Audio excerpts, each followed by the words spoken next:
you on my iMac. If I turn on my video, you'd see a very messy living room. So No problem. that's why I haven't got my the video on now. What can I say? What can I tell you? Yeah, where do you live and why this interests you? Well, I'm from London. I was born in East London, actually, and I was just very curious about this story. It's not something that I know a lot about, so that's why I'm here today. I know you organize some very cool online cultural events, and I don't know if I've been able to join, and this is the first time that I can join now. Yes, fantastic. Thank you very much, Karina, to join us. And I also have Deanne. Deanne, you are also based in London. If you are able to hear me, would you like to introduce yourself as well? Hi, yes. Sorry, no picture. Yes, I do London walks, so I'm always interested in anything in London. Great. Deanne, she lives in the east side of London. I had the fortune to attend her East London walk before, and hopefully one day you can host and talk about East London, hopefully one day for us. And I have Melanie, Julia Sanderson, and Julie Stallwood. If you are new to us, if you like, you can unmute yourself and tell us one or two sentences about you. Hi, I'm Melanie. Yes. I'm in Ottawa, Canada. I haven't traveled very much at all, so it was just more that I came across the event on Eventbrite and have watched a couple. I watched the Grand Tour one, I think, and the Hong Kong one. Yes. Yeah, we very welcome Melanie from Canada. And she hosted a wonderful session about women of the Grand Tour. And Lila and Andrea, some time ago, they did a fascinating presentation about the countryside of Hong Kong. Thank you very much, Melanie. And how about Julia and Julie? Hi, I'm Julianne. I'm living just outside London. I'm a historian and I specialise in social and domestic history, so this was quite interesting to me. Well, thank you for taking your time to join this quiz, and hopefully this will give you something new, so you can learn something new today as well. And we have Mike is joining us. So now I am going to share a pre-test about a man called John Snow. He was a doctor, and hopefully I will do 10 minutes talk now, a little bit of a quiz of John Snow, and then we will lead to Joanna's session to show us the Victorian sewage system in London. I am going to share my screen here, this one. Are you able to see it? We are seeing the quiz, the previous quiz. We're still seeing the previous quiz. Let me see how. So there's an tech issue. Okay. Jon Snow.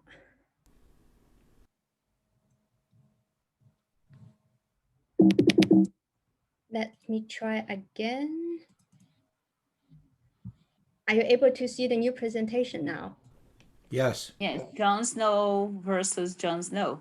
So, Jon Snow. Jon Snow? there are two Jon Snows. Jon Snow from the famous TV show, Game of Thrones. But we are not going to talk about that Jon Snow today. Rather, we will talk about a doctor during Victorian times in the UK called Dr. John Snow. John Snow, doctor, he was born in 1813 in York. York is a city in the UK. Not everybody has been to York or have visited York, but York is the name, the reason why New York got its name from. Basically, New York City today in the United States is the newer version of York from the UK. But New York wasn't always named as New York. If you know the previous original name of New York, feel free to type in the chat box. So that's a slightly geeky question. If you know. I'm going to see.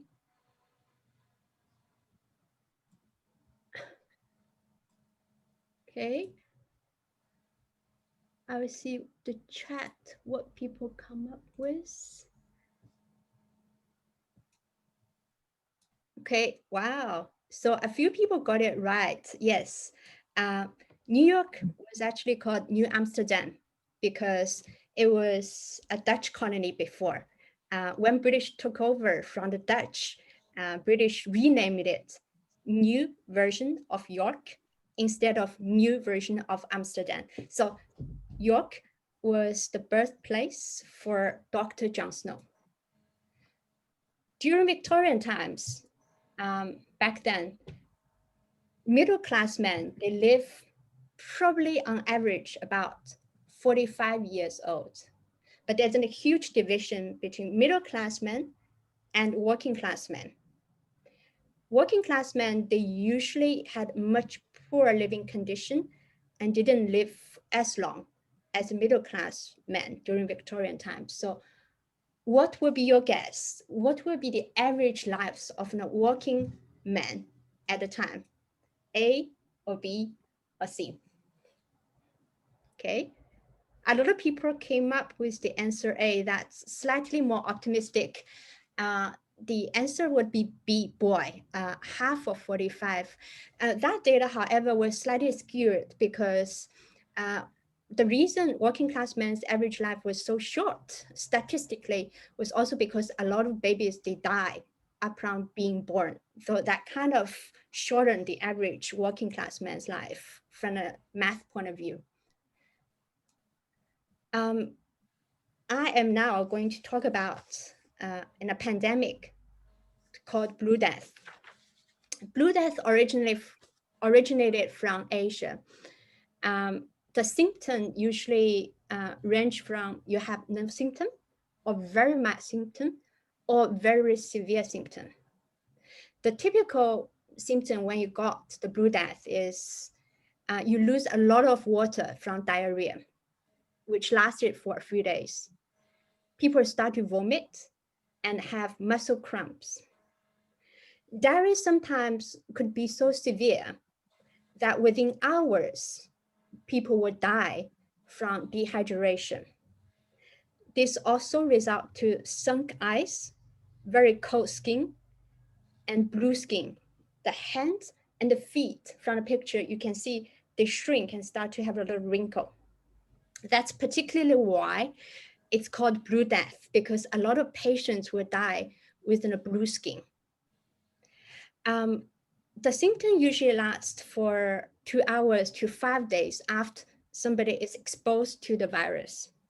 In some places, you will see men lying on the street because they caught the virus in the morning, and by noon, they already died. But at the time, nobody knew what caused the Blue Death. It started in Asia, and in 1831, this cholera Blue Death moved to St. Petersburg, Russia. It was the virus' first attempt to invade Europe. This is another quiz question. St. Petersburg was the capital for Russia during that year. Is it true or false? Okay, true. Many people came up with an answer true, and you are right. Moscow and St. Petersburg, they rotate being the capital of Russia. And from 18th century, St. Petersburg was the capital until 20th century when Moscow took it over again. Now I want to bring you to the Soho area of London, because this is where it's in the center of London. this is where Blue Death actually broke out big time. However, today, if you've been to London, you probably would visit Soho. Soho is the area for fashion, retail, food, pubs, and coffee houses. There's a mural in Soho which paints a lot of very interesting characteristics of the area. And this one is particularly on food, different type of cuisine. There are 6 national flags to represent 6 different type of food available in Soho. Can you recognize these flags? Okay.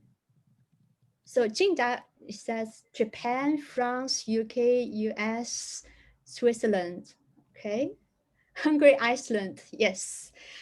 So you on this mural, you find flags of France, French food, Spain, Spanish food, English food, US food, food from Japan, and Iceland. That shows the diversity of food choices you can have in Soho.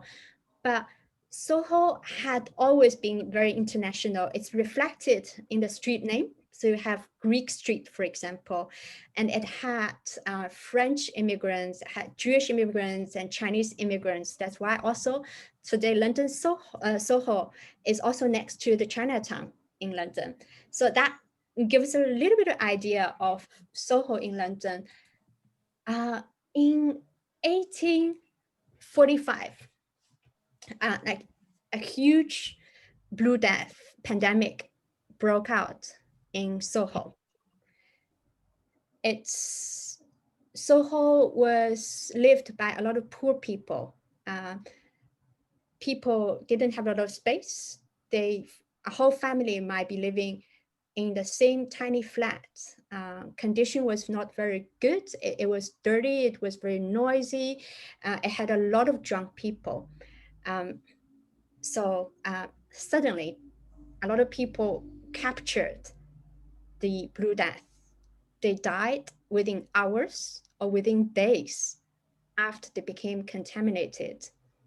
But back then, people didn't know what was the real cause. Some people believe it's airborne. So that explains the airborne theory. The reason is in West London, where living condition was much better, it was lived and still today lived by rich and wealthy. The pandemic incident was much, much lower. So one hypothesis would be Soho is highly polluted for its air, and this virus was airborne. That's why you had a lot of Blue Death cholera cases in Soho. Some people believe it's B. That's God's punishment. They were not very happy with us, with humans, and that's why God sent the Blue Death virus to punish us, to remind us, behave and don't be sinful. Or it's something else. And that is Dr. John Snow's belief. He didn't believe it was an airborne disease. He didn't think, being a scientist, he didn't think it was God's punishment. What John Snow did was something quite special at the time. It has 2 implications. John Snow, his approach, he didn't look at individual cases. He brought statistics into the study research of disease. So he and his colleagues, they went to every household in Soho to do kind of a survey to ask, in your household, how many people caught the disease? How many people died? And when was that? And he came up with this statistic table. With this table, the second unusual thing he did was he didn't look at usual cases. He didn't say, okay, this household you had for this particular day, 5 people died. He didn't look for that data. He looked at exceptional data because If you can see, this is the map of Soho. And within this red line was areas where the pandemic took breakout. However, for the center of the area, number 1 area and number 2 area, these 2 places, they are within the contamination zone, but nobody caught the disease. Another bizarre situation was area 3. It was in Hampstead, north of London. So theoretically, people wouldn't they wouldn't catch the disease. However, there was an old woman and her cousin, they died from Blue Death cholera. So what Jon Snow did was he went to these unusual places where theoretically people should die, but they didn't. Or theoretically, people shouldn't catch the disease, but they died.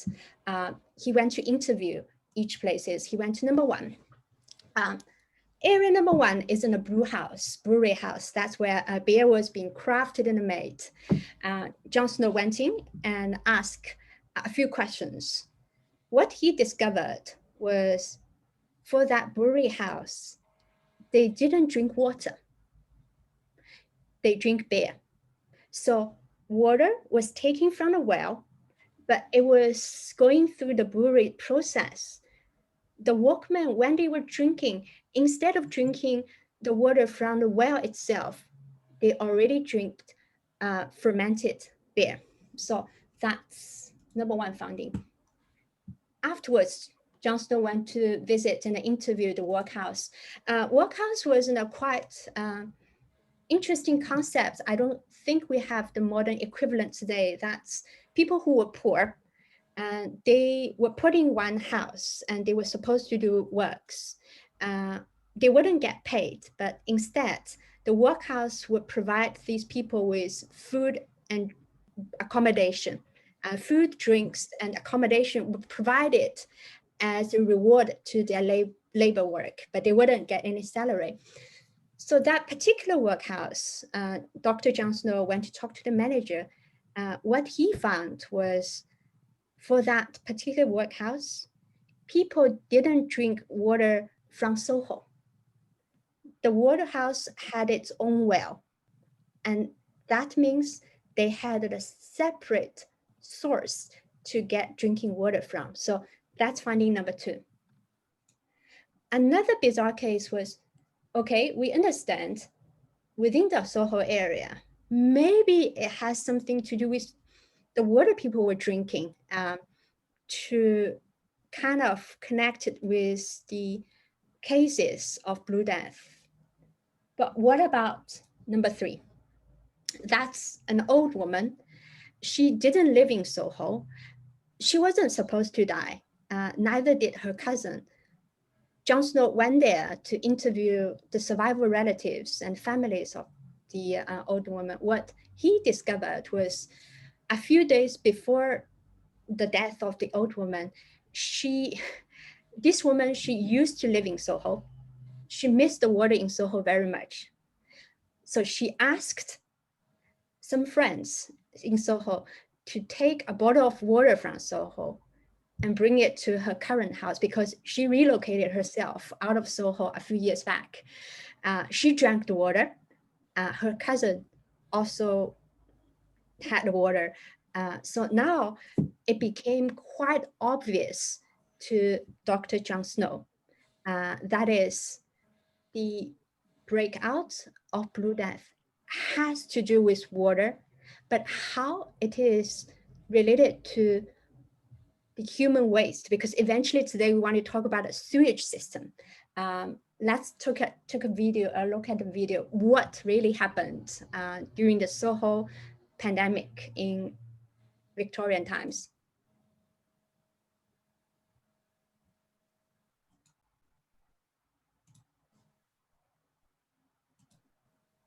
All right, so what happens? What happened was the waste from baby Lewis and other people who became ill with the cholera, so human fecal matter, mixed with the water supply that was in a relatively shallow well, I believe about 20 feet down under the street. right here.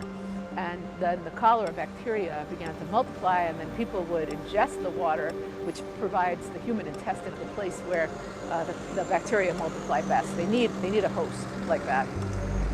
So anyway, when people ingest this contaminated water, they come down with cholera, from which you die in hours to days.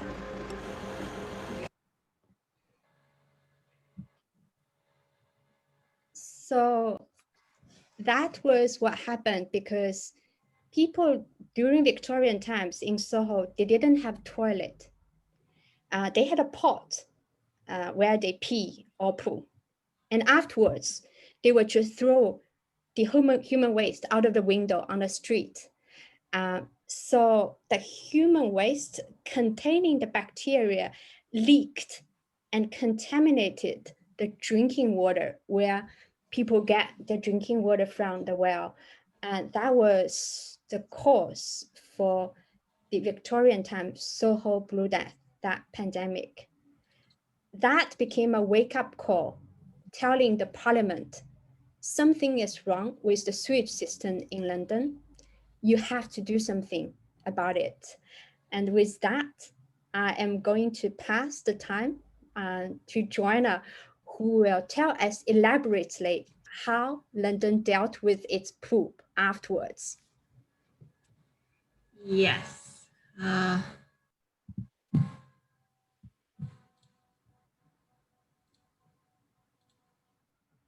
Right, so we're going to talk about Crossness and how one man's vision cleaned London.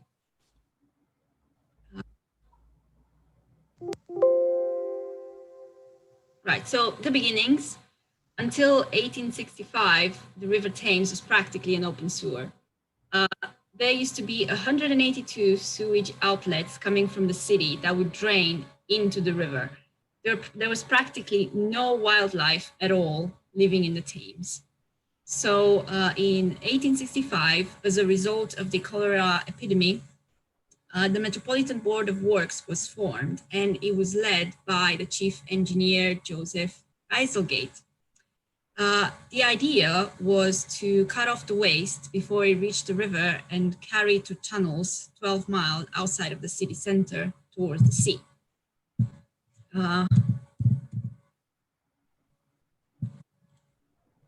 So a fun fact, the water in London was so polluted that it led to a massive growth of the gin production. Almost every house in London was distilling its own gin because it was so easy to do. Half of the British wheat harvest would go straight into the gin production. And the gin consumption was of an average of 6 gallons per person per year. As you can imagine, this annoyed the brewers in London, who started to campaign against gin. And here you can see two iconic drawings, the Beer Street and the Gin Lane. These were made in 1751 by an English artist in the support of what it would become later the Gin Act. If you look at the pictures, one next to another, you can see the Beer Street, like people are happy, like there's love in there, there's very, like you can see there's abundance, like there's a lot of fish, there's a lot of construction going on, everything looks great. If you look onto the other side, onto the Gin Lane, you see there's a building collapsing in the back, there's like a coffin hanged on a building.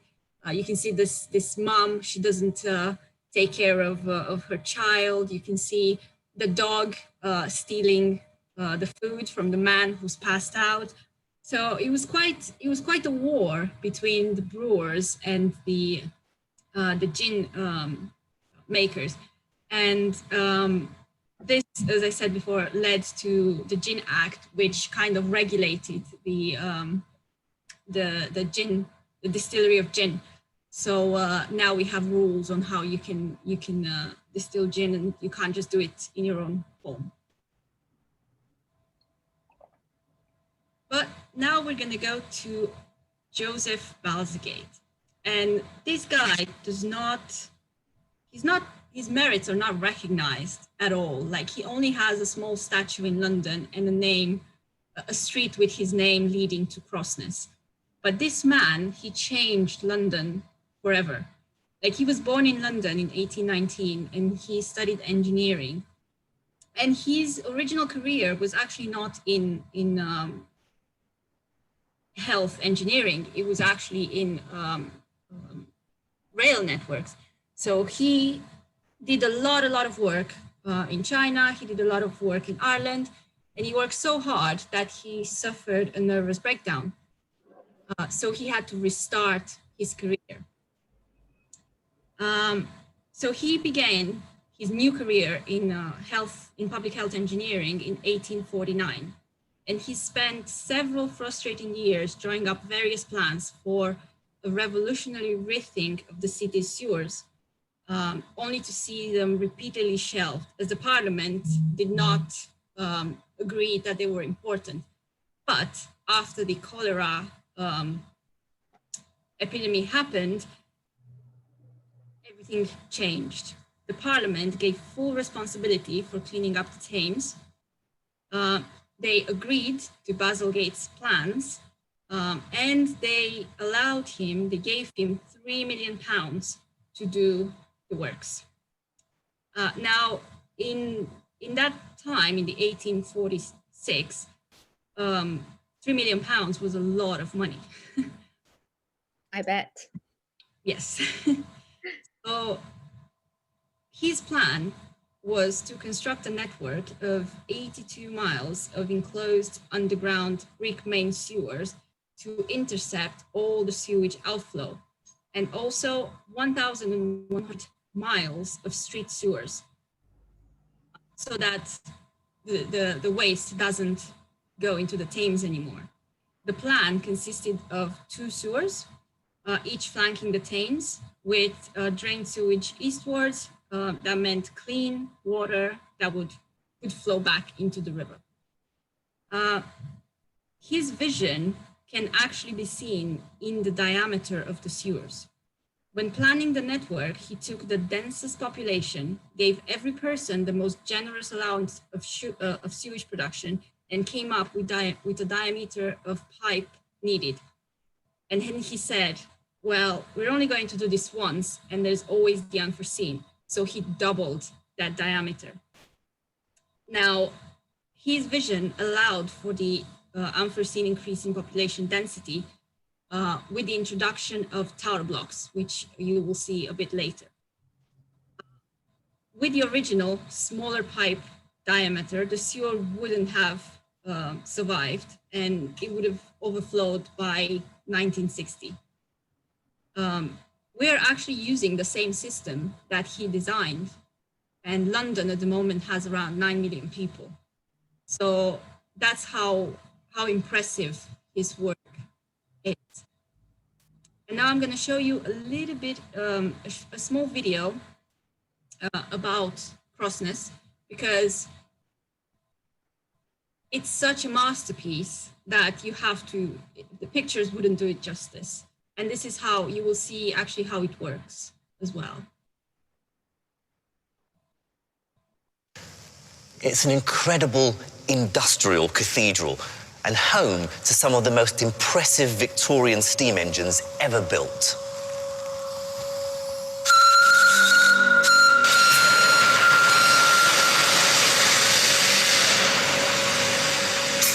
Constructed in 1854, Crossness houses 4 huge engines that once required 5,000 tons of coal each year to drive their 47-ton beams.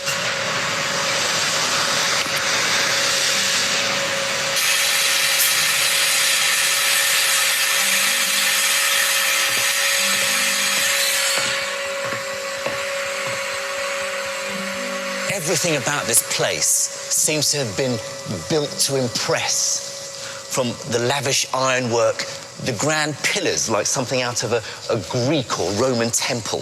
It's the sort of effort you'd think would have been lavished on a luxury ocean liner for the rich and famous. And yet this place was built to process sewage. Although only a few workers and engineers would have seen the insides of this place, steam had become such a vital part of British power and economic prosperity that it was afforded almost religious respect.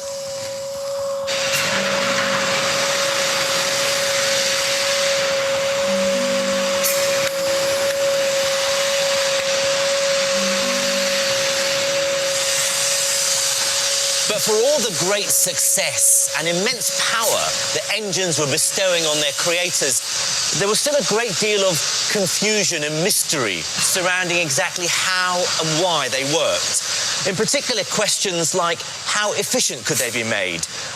Were there limits to their power? Ultimately, people wanted to know just what might it be possible to achieve with steam.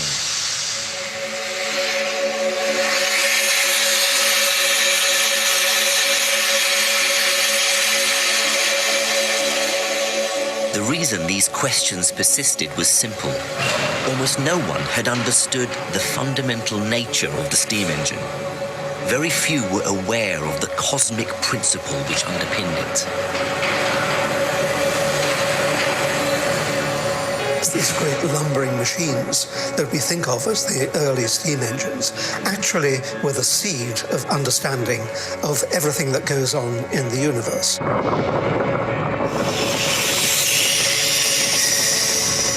As unlikely as it sounds, steam engines held within them the secrets of the cosmos.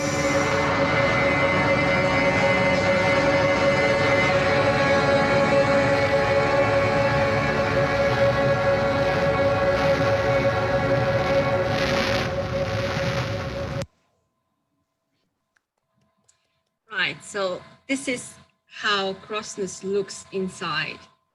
It's quite a work of art, and yeah, as Minji said, we went to visit, and it's fantastic. Yes. So the station was opened on the 4th of April, 1865, by Prince Albert. And after a quick talk by Balsagate, the engines were turned on. And a quote from a local newspaper back then, called London Illustrated News, at the inauguration of Crossness, it said, "A sensible vibration was felt throughout the building, showing that enormous beams, rods, and flywheels were in operation." Now, the Crossness has 4 engines, and they were named Victoria, Albert Edward, Prince Consort, and Alexandra, which were all members of the royal family back then. And the royal family allowed for the names to be kept. Like, keep in mind, this is a sewage station, but they allowed it because of the artwork. They loved the artwork so much that they agreed. And today, if you go and visit in certain days, Prince Consort is still working, so they still turn it on for the public. So to have an idea of how much this station was pumping, it would do 11 revolutions per minute. At each 11 revolutions per minute, 6 tons of sewage per stroke per engine were pumped. It would need, so it would work with 12 boilers, and it would consume 5,000 tons of coals every year. Unfortunately, the station fell into despair in the 1950s, and at some point it was actually on the list of the buildings to be demolished in London. It used to have a very beautiful tower, and that was unfortunately demolished, so you can't see that anymore. But an army of volunteers actually decided that they would not let the building to be destroyed. So they formed a trust, and now the building is under the English Heritage. And yeah, you can see it. Now, question time. Which movie used Crossness as part of the filming set? Was it Sherlock Holmes, Harry Potter, or The King's Speech? And Minji, you'll have to help me because I don't see the chat. Yeah, it's a difficult question. I have no idea actually. I have to guess and type. I have no idea.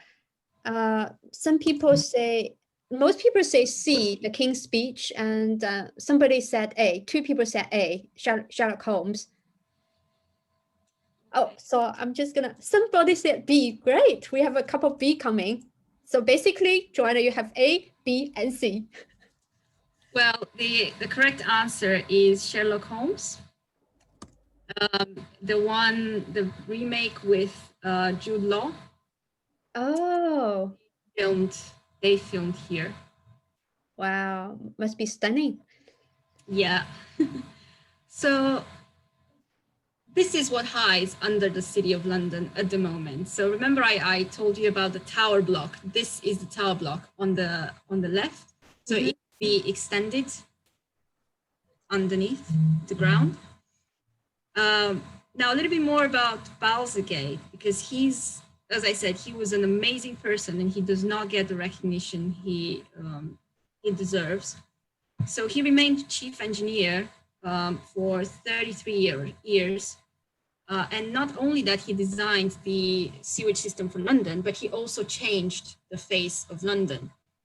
So when he built the sewage system, he transformed 7 kilometers of riverside land and mud, and he created the Albert, the Victoria, and the Chelsea embankments, which, if you've been to London, you know that they are the most popular riverside walks. That's where the path, the London path goes through. So if you want to walk along the river, you will definitely walk on one of these embankments. He laid out a new city. So he created Shaftesbury Avenue, he created Northumberland Avenue and Charing Cross Road. And he built 2 of the famous bridges across the Thames, which is Hammersmith and Battersea. So yeah, today London is using the same sewage system that Balzergate built. However, due to the increased population and over 9 million people living in the metropolis at the moment, the system has started to struggle. So there are plans to build a new super sewer by 2024 that will release the pressure on the old one by transferring the waste to the east for treatment. But this is the replacement to the Balzergate system. This is just an upgrade. So it can, like the pipes will be enlarged. So Joanna, we got some question here. Yes. So it's from Nicholas, and I thought that's quite a good question. He asked if it's possible to visit underground in London. I'm not sure. I know you can visit some of the underground metro stations. So some of the ones that are closed, and you can go into the tunnels, but I'm not sure if you can actually see the sewage system. You can volunteer, like, because, you know, people throw a lot of stuff in their toilets, which they shouldn't. And I know they're always looking for volunteers to help cleaning the pipes. So if you fancy that, then you can definitely see them. London has some big problems with things that get stuck in the pipes because people throw things in the toilet. You should only throw toilet paper, that's it, no other things. And so I know there might be, I heard there might be tours to visit underground postal system. That is Royal Mail. They sometimes deliver parcels underground. And I heard there might be tours to visit these underground system for Royal Mail. And also Rashmi asked a question, did the Thames tributaries get pulled into the sewer? Rashmi, if you are able to speak, would you please elaborate your question if that's possible? Yeah, so I was at the London Docklands Museum last year, and they had a special exhibit on the lost rivers of London, and which I couldn't really go to because I didn't have too much time. But I kind of saw that the Fleet River, all the ancient rivers, got pulled into the sewer. I was wondering, a lot of these ancient tributaries are lost apparently, and they've all become sewers. So I was just wondering if it was part of the revamp of the London sewer system that happened in the Victorian era. The Fleet River got the Fleet River was destroyed because of the sewer. So I was just wondering if there was some. Yeah, it might be possible. Yeah, as I said, like they had to redo like seven kilometers of like riverside along the Thames in order to build these pipes. And yeah, then they destroyed a few things, but then they also redo them. So they did the embankments. But yeah, there was some forests that they destroyed. There were some waste, like some mud areas. Yeah, London was very, very different. Yeah, thanks so much. Yeah. I think people are trying to answer each other's question at the end. Said all the London rivers still runs to Thames. They were covered it. I think people are trying to help each other with the Q&As. Yeah, so there was it was like riverside land, and it was like muddy foreshore, and yeah, a lot of things running along the river. Before they built this, but in order to build this, obviously they had to adjust, and they had to modernize. Yeah, so now we go to the fun part of this presentation, and we're going to look a little bit of the evolution of toilets.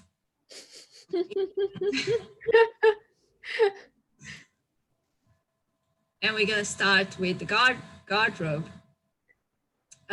This was the guardrobe is a historical term for a room in a medieval castle, and this room most of the times would be the toilet. So the toilets of the castles were usually built into the walls so that they projected out, and any waste fell below into the castle's moat or into a river passing by. They were usually designed to be on the back of the castle, so obviously the walls would get very stained. So the toilet was cleaned either by a simple bucket of water thrown down the shaft or by diverting the wasteland from the kitchen sinks. More rarely, but it was still used, rainwater was diverted from the gutters above the latrine, which might be collected into a bucket, a bigger bucket, and then periodically opened to flush the toilet. Now, the chamber pot or the piss pot, it's actually a real name. So now piss pot means a drunk person, but in the Tudor era, piss pot was actually the bowl where you make the toilet. There was in the Tudor era, there was no plumbing, there was no water. They had no flush toilets, so and the houses didn't have proper drains. So the dirty water and all the rubbish, it was just thrown into the street or in the nearby rivers. So people used these piss pots for toilets. They used to keep them in their rooms. There used to be piss pots for men, for women, for children. So they had different designs. And I found a quote that I thought was really funny. Good Tudor housewives were emptying their chamber pots out of the window of their homes every morning. You can imagine how lovely their gardens would smell. Now, going to the Victorian era,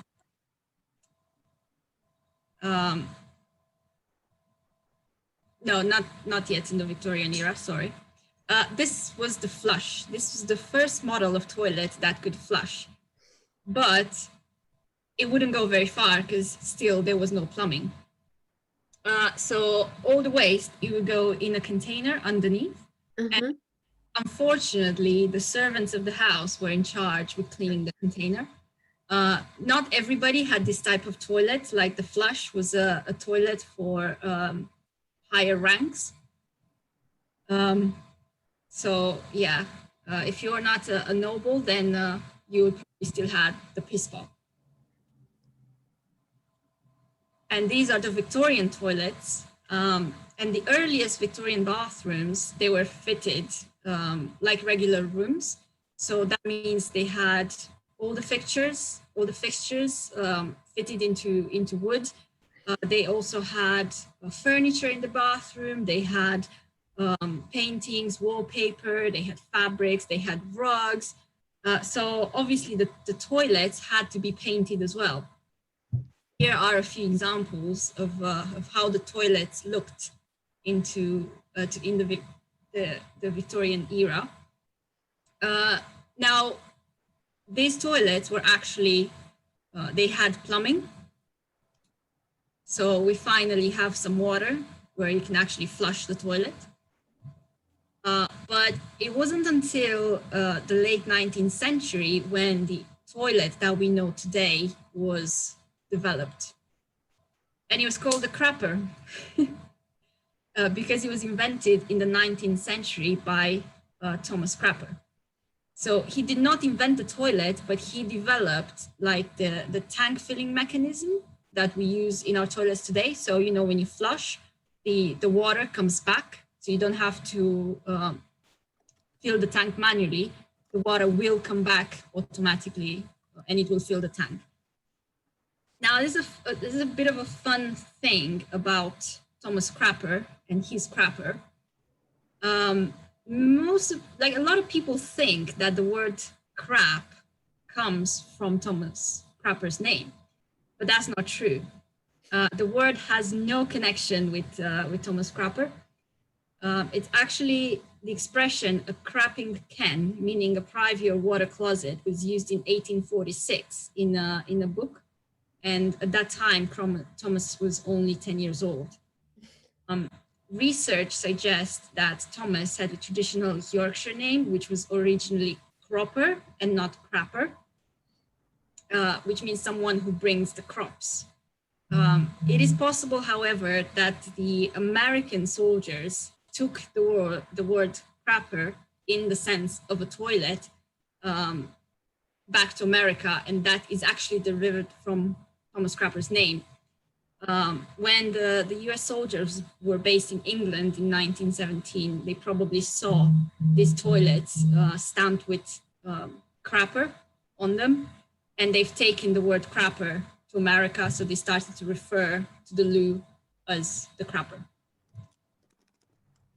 Now, fun question. So we're gonna end the presentation with some fun facts. What did people use in the past before toilet paper was invented? What do you think? Newspaper, hand, leaves, brush, water. We got a lot of imaginary stone. Somebody said stone. So we got all sorts of answers coming up. And Gary said in the US it was see a catalog. But before paper. Before paper, the Romans. Elena said, didn't Romans use a brush? Yeah, they did. What else? What else? Like, what other creative things do you think people used to use? So Taremi said water and hand. Water and hand. I'm trying to vision how does that work. And Anne said Romans had a sponge on a stick. Yeah, yeah, that's one of the answers. People used a lot of things as toilet paper, and these are just a few of them. So they used newspapers, they used lace, they used mussel shells, they even used sand, corn cobs, hay and straw, hemp. There's the sponge on a stick that the Romans used to use, wool, feathers. Some people actually used old anchor cables or coconut shells. So basically, it's whatever you can get hold of. Whatever you can get hold of, then you can make it into toilet paper.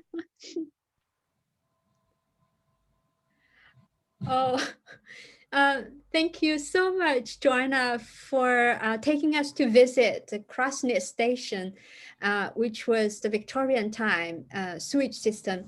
I just want to make it a little bit, so I want to add in one more thing, like when we saw the beautiful video of the steam engines working with the steam and produce huge power, I want to point out, maybe you don't know, what does that steam engine really do?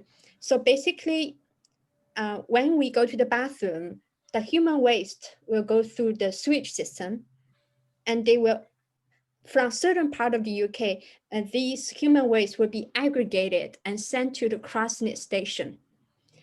Before that steam engine was invented, people would just dump them into River Thames, and that's how Thames got polluted. So what that particular engine, steam engine, really did was they hold the human waste and then wait until the tide of Thames goes outwards. And that's the time they open the gate and push the human waste towards the sea. So that prevents the human waste to come back to River Thames. Instead, they were pushed out to the ocean. Then they were out of sight, out of mind. That was the purpose of using the steam engine. We have 2 minutes, and I want to thank Joanna for doing such a thorough research. Just wanted to add one more thing. Obviously now the waste is not pushed into the sea anymore, but it's actually taken to a treatment station and it's processed. So we're not throwing things into the sea anymore. No, we're not doing it anymore. And is there anybody who wants to share us something about your bathroom, unique bathroom culture? Because we're all very curious about the Japanese toilet. Terumi.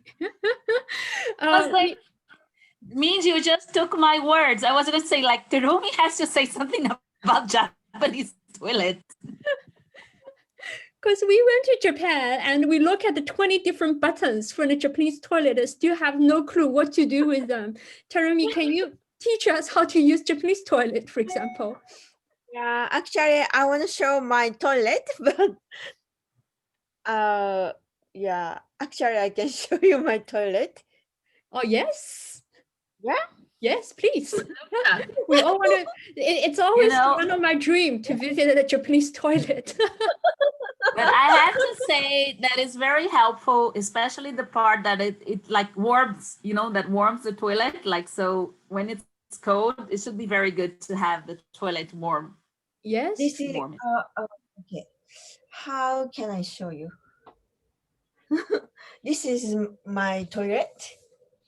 Oh, can you see the tank? Yes, we can. Yeah.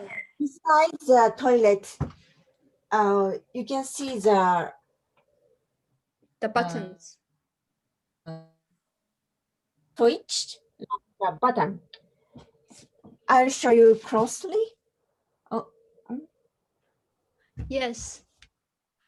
We saw a lot of Japanese if we press this button, if we press this button, the water will come out from the, how to say, how to say, toilet. Just the toilet and splash to the asshole. Ah, so it's like a bidet? Is it called bidet? Yeah, like a bidet. Yeah, bidet. Even we had a, shit. Yes. So water will, wash our asshole. I see.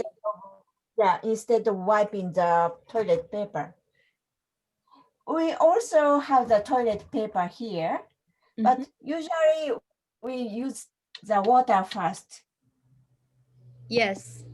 Yeah. And some machine has a, how to say, the wind. Splash. The wind. The wind blows. Yeah, or wipe your butt. So it's like a hair dryer to dry your ass. Like a hair dryer. This is my bathroom. Butt dryer. It's a butt dryer. It's a butt dryer. Fantastic. I always wanted, Mike, let's get a butt dryer at some point. So actually, there is two type of bathroom.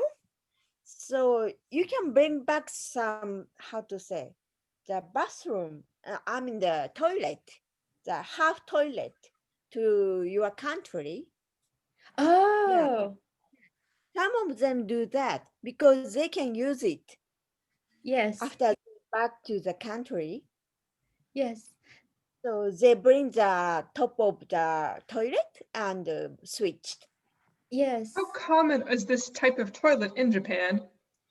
It's very common. Yes. Most of the houses has this type of machine and the buttons. Mm. And even the supermarket and airport, of course, and Wow. no houses has the same toilet, I think. Yes, because I actually read recently for the past 2 years, many Chinese tourists, they will go to Japan and they will do toilet shopping. They will get toilet and bring back to the country. It's in the part of the shopping list. Yeah, there is one store called Shanghai something. So many Chinese people came and buy the things from Japan, and some that shop collecting the toilet. Yes, because it's really good sale. So next time when we go to Japan, potentially we can put a toilet on the shopping list if we have a suitcase big enough. I want to ask questions about the Japanese toilet. I think it's such a wonder that the water spraying out is always in such a perfect temperature. But we all suffer from our shower when we stop and we start, it's always very hot, and then or you just start, it's very cold. We never get a perfect temperature whenever we start our shower. But that toilet, that thing always spray out the water is whenever you need it, spray out the right moment at the right temperature. What's the secret? We can adjust the temperature. Even we can make the sheet warm. Yeah, top part warm. So when we sit down, we can sit down the warm toilet.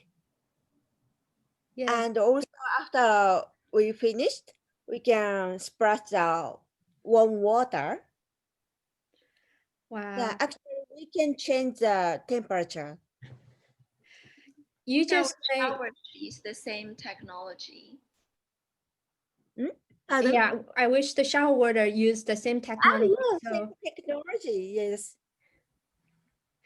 You just company is selling and manufacturing the toilet, so they share the technology, I think. Thanks for. And I have to say, Japanese are very clean, so you can see by the toilets. I've never seen so many clean toilets in my whole life. The bus station, the train stations, like even very simple restaurants, the toilet is so clean. It's unbelievable. Yeah, toilet is clean. I have, thanks girls, before today, I have never looked forward so much to go into the bathroom and toilets. You made it sound really pleasant for my future visits to the bathroom. Thank you very much, Joanna and Tarumi, for sharing the British and Japanese toilet culture. I want to invite Anne to talk about what we will share next week. Anne did a wonderful presentation a month ago about Women of the Grand Tour. Because she's so knowledgeable and she's so eloquent, we have to bring her back to talk about one more thing. Hi, everybody. That was so interesting. Bazalgette's my hero, I have to say. So it's very good. Yeah, he definitely deserves more. He only has one tiny statue in London. I went to a talk given by his great something granddaughter, and I went up to her afterwards and I said, "Are you related?" And she said, "Yes, I'm his great something granddaughter." And I said, "Oh, he's my hero." Okay, so getting back to the lace, although I'm very disappointed to hear they used lace as toilet paper, but never mind. Yeah, next week I'm going to be giving a talk about the history of lace, which is, I've got a big collection of antique lace, my own, and I've dealt in it for many years. So we'll be looking at some of the stories from the history of lace. It won't be a boring technical talk, hopefully. It'll be about all the fascinating people and strange things that happened concerning lace over its 500-year history. Yes, so I'm not gonna do the spoiler, but I did a rehearsal with Anne. There were dogs involved and the smuggler involved, so yes, it's never boring. We were here in a fascinating session about the stories and the history behind lace, hosted by Anne next week. So thank you very much, ladies and gentlemen. Have a good bathroom break afterwards, and I hope you enjoy your toilet. Bye. Bye. Bye.